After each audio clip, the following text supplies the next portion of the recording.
NPP அரசாங்கமானது ஒவ்வொரு தேர்தல்கள் வருகின்ற போதும் அந்த தேர்தலிலே ஒவ்வொரு வாசகத்தோடு இவர்கள் களமுறங்குவார்கள். அந்த வகையில் தான் எதிர்வருகின்ற மே மாதம் 6ஆம் தேதி உள்ளூராட்சி சபை தேர்தல்கள் என்பது நடைபெற இருக்கிறது. இந்த தேர்தலுக்காகவும் வெற்றி நமதே ஊர் எமதே என்கின்ற ஒரு வாசகத்தோடு தேர்தலிலே களமுறங்கி இருக்கிறார்கள். இதன்படியாக ஜனாதிபதி அன்ரகுமார் திசாநாயக்க இந்த நாட்களில் ஒவ்வொரு ஊர்களிலும் அந்த தேர்தல் பிரச்சார கூட்டங்களிலே கலந்து கொள்வதை காணக்கூடியதாக இருக்கின்றது.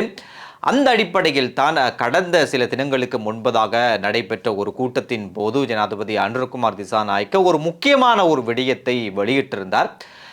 ஜனாதிபதி அன்ரகுமார ஜனாதிபதி ஆவதற்கு முன்னர் இந்த என்பிபி அரசாங்கமானது ஒரு வாக்குறுதியை வழங்கி இருந்தார்கள். அந்த வாக்குறுதி தான் நாங்கள் ஆட்சிக்கு வந்ததன் பின்னர் ஈஸ்டர் தாக்குதல் குறித்து அதில் யார் யார் சம்பந்தப்பட்டிருக்கிறார்கள் என்பது குறித்து அனைவரையும் நாங்கள் கைது செய்வோம், அவர்களுக்கு தண்டனை வழங்குவோம் என்கின்ற ஒரு வாக்குறுதியோடு தான் அவர்கள் வந்தார்கள். ஆனால் இதுவரை காலமும் இது தொடர்பான விசாரணைகள் முன்னெடுக்கப்பட்டு வருகிறது என்பது குறித்து பேசப்பட்டாலும் அதன் அடுத்த கட்ட நடவடிக்கை குறித்து பேசப்படாமலே இருந்தது.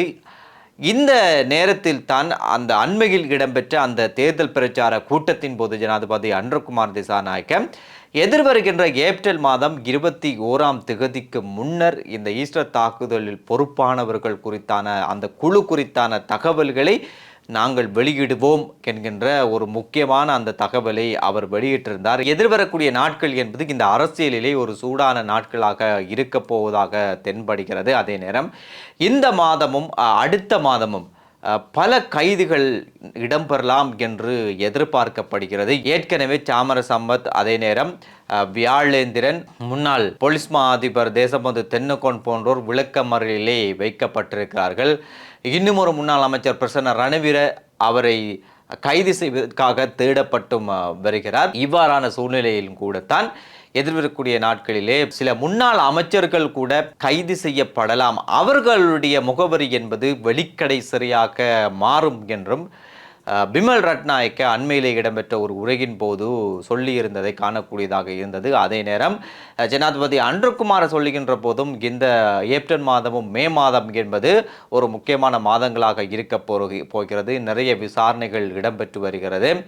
எனவே நிறைய பேர் கைது செய்யப்படலாம் என்கின்ற விடயங்களையும் அவர் வெளிப்படுத்தி இருந்ததை காணக்கூடியதாக இருந்தது. எப்படி இருந்தாலும் உள்ளூராட்சி சபை தேர்தலுக்காக இப்போது என்பிபி பாராளுமன்ற உறுப்பினர்களை ஊரூராக சென்று தேர்தல் பிரச்சாரங்களிலே ஈடுபடுமாறு அவர்களுக்கு கட்டளை பிறப்பிக்கப்பட்டிருக்கிறதாம். எனவே இப்போது எல்லா எம்பிக்களும் தேர்தல் பிரச்சாரத்துக்காக ஊரூராக செல்வதற்கு தயாராகி வருகிறார்கள். ஏற்கனவே சில எம்பிக்கள் அவர்களுடைய பிரச்சாரங்களை ஆரம்பித்திருக்கிறார்களாம். எது எப்படி இருந்தாலும் கடந்த ஜனாதிபதி தேர்தலின் போது என்பிபி அரசாங்கத்துக்கு இருந்த செல்வாக்கை விட கடந்த பாராளுமன்ற தேர்தலிலே என்பிபி அரசாங்கத்துக்கு இருந்த செல்வாக்கை விட இந்த முறை உள்ளூராட்சி சபை தேர்தலிலே என்பிபி அரசாங்கம் அதிகமான இடங்களை கைப்பற்றினாலும் இவர்களுடைய வாக்கு வங்கி என்பது இந்த உள்ளூராட்சி சபையிலே குறையும் என்று தெரிவிக்கப்படுகின்றது. இதற்கு காரணமாக சொல்லப்படுகின்ற ஒரு முக்கியமான விடயம் தான் ஜனாதிபதி தேர்தலின் போது ஜனாதிபதி அன்ரகுமார திசாநாயக்க ஒவ்வொரு ஊராக சென்று பிரச்சாரம் செய்வது சரி, பாராளுமன்ற தேர்தலிலும் அவர் ஒவ்வொரு ஊராக சென்று பிரச்சாரம் செய்வதும் சரி. ஆனால் உள்ளூராட்சி சபை தேர்தல்கள் வருகின்ற போது அவர் ஏன் எந்த அளவு தூரம் இறங்கி அவருடைய பிரச்சாரத்தை அவர் மேற்கொள்கிறார், ஒவ்வொரு ஊராக செல்கிறார். அப்படி இருந்தால் இந்த பாராளுமன்றத்தில் இருக்கின்ற இந்த என்பிபி எம்பிக்கள் 159 எம்பிக்கள் என்ன செய்து கொண்டிருக்கிறார்கள்? ஒருவேளை இந்த 159 எம்பிக்களும் சரியாக வேலை செய்யாததன் காரணமாகத்தான் இப்போது ஜனாதிபதி அனுர ஊரூராக சென்று அவரை காட்டி இவர்கள் அந்த வாக்குகளை எடுப்பதற்கு தயாராகி வருகிறார்கள் என்ற விமர்சனங்களும் வெளியிலே பேசப்பட்டு தான் வருகிறது. இது எப்படியோ இந்த கேள்விகளின் அடிப்படையில் தான் இவர்கள் இந்த என்பிபி அரசாங்கத்தினுடைய செல்வாக்கு என்பது இப்போது ஓரளவு குறைந்திருக்கிறது என்கின்ற முடிவுக்கு சில விமர்சகர்கள் வந்திருப்பதை காணக்கூடியதாக இருக்கின்றது. அதே நேரம் சென்ற வாரம் ரணில் விக்ரமசிங்க அவருடைய மலர் வீதியில் இருக்கின்ற இல்லத்திலே ஒரு முக்கியமான ஒரு அரசியல் கூட்டத்தை நடத்தி இருக்கிறாராம். இதில் மைத்ரிபால சிறிசேன கூட கலந்து கொண்டிருக்கிறாராம். அவரோடு சேர்த்து வஜிராபேவர்த்தன, சாகல, தொலவத்த, ராஜித சேனாரத்ன போன்றோரும் கலந்து கொண்டிருக்கிறார்களாம். இதன் போது அங்கு இருந்த ரணில் விக்ரமசிங்க கடந்த தேர்தல் காலங்களில் நாங்கள் இங்கே நடத்திய கூட்டங்கள் குறித்து வெளியிலே அதிகம் பேசப்பட்டிருக்கிறது, நிறைய பேர் என்பிபி அரசாங்கத்துக்கும் எஸ்ஜேபிக்கும் அதில் இருக்கிற நிறைய பேருக்கும் நாங்கள் இங்கே நடத்திய ரகசிய கூட்டங்களில் பேசப்பட்ட பல தகவல்கள் சென்றிருக்கிறது. எனவே இது குறித்து நாங்கள் ஆராய வேண்டும்.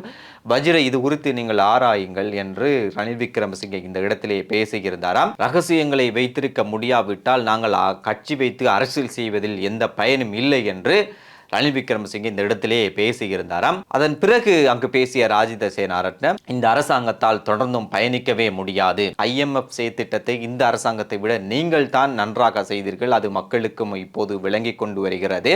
இந்த முறை உள்ளூராட்சி சபை தேர்தலிலே மக்கள் என்ன வகையான முடிவை எடுப்பார்கள் என்று தெரியவில்லை. ஆனால் இவர்களுக்கு 68 லட்சம் வாக்குகள் கிடைப்பது என்பது கஷ்டமாகத்தான் இருக்க போகிறது. இவர்களுக்கு 35 லட்சத்திலிருந்து 40 லட்சத்துக்கு இடைப்பட்ட வாக்குகள் தான் கிடைக்கலாம் என்று ராஜித இந்த இடத்திலே கூறியிருந்தாராம். அதே நேரம் மைத்ரிபால சிறிசேன இந்த இடத்திற்கு வந்திருப்பது என்பது நாங்கள் பெருமை கொள்ள வேண்டும்.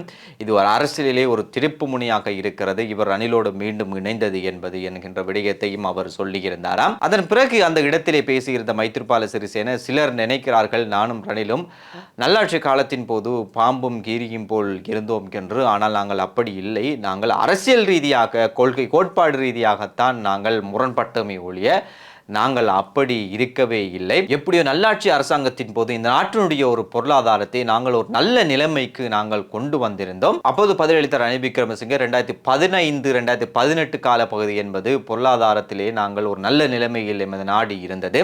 G7 மாநாட்டுக்கு கூட ஜனாதிபதியாக உங்களுக்கும் அழைப்பு வந்தது. நீங்களும் அதிலே கலந்து கொண்டிருந்தீர்கள். நீங்கள் அதில் பங்கேற்றது என்பது இந்த நாட்டுக்கு கிடைத்த ஒரு கௌரவம் என்று ரணில் விக்ரமசிங்கே மைத்ரிபால சிறிசேனவை பார்த்து அந்த இடத்திலே சொல்லியிருந்தாராம். அப்போது அங்கிருந்த ராஜித சேனாரத்ன இலங்கையில் எந்த நாட்டு தலைவர்களும் G7 மாநாட்டுக்கு சென்றிருக்கவில்லை, நீங்கள் சென்றிருந்தீர்கள். அங்கு வந்திருந்த அந்த G7 மாநாட்டு தலைவர்கள் உங்களை தேடி வந்து உங்களுக்கு வாழ்த்துக்களையும் சொல்லி இருந்தார்கள். அது எனக்கு நினைவிருக்கிறது என்று ராஜித சேனாரத்ன இந்த இடத்திலே பேசியிருந்தாராம். அப்போது மைத்திரிபால சிறிசேன அவ்வளவு உயரத்துக்கு கொண்டு வந்திருந்த இந்த நாட்டை சஹரான் என்ற ஒருவன் வந்து இந்த நாட்டை அழித்து விட்டான் என்று அந்த இடத்திலே பதில் அளித்தாராம். இதுதான் இன்றைய அரசியலுக்கு பின்னால் நடந்த விடயங்களாக இருக்கிறது. மீண்டும் நாளை நாங்கள் சந்திப்போம்.